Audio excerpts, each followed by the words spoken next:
I'm Amna and I'm going to tell you about the things to know before you start an e-commerce business. Starting an e-commerce business can be challenging yet rewarding endeavor. Here is an elaboration on the points mentioned for the beginners.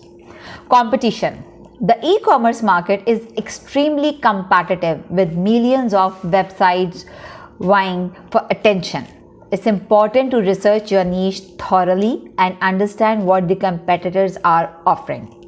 Unique selling point. Your business needs to offer something unique to stand out.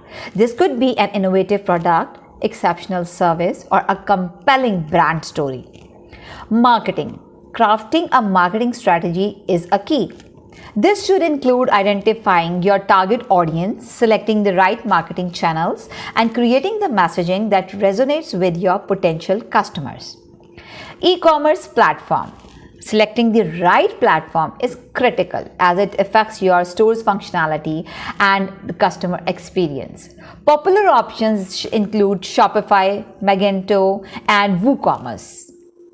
Content. High quality content is essential for engaging the customers. This includes clear product descriptions, compelling landing pages, and possibly a blog to share the industry knowledge. SEO, search engine optimization, helps your website rank higher in search results, making it more visible to potential customers. Learn the basics of keywords, meta descriptions, and the content optimization. Visuals. Visual content can greatly enhance user experience. Ensure you have high quality images, videos, and infographics to showcase your product effectively. Networking. Building a network with other e-commerce businesses owners can provide the support and valuable insights.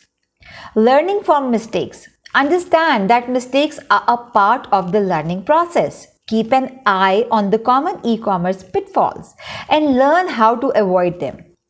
Patience. E-commerce success doesn't happen overnight. It requires dedication, adaptability, and continuous learning. For beginners, it's important to take these points as foundational guidelines and invest the time in further learning and experimentation within the e-commerce space. Thank you very much for listening to us. See you tomorrow.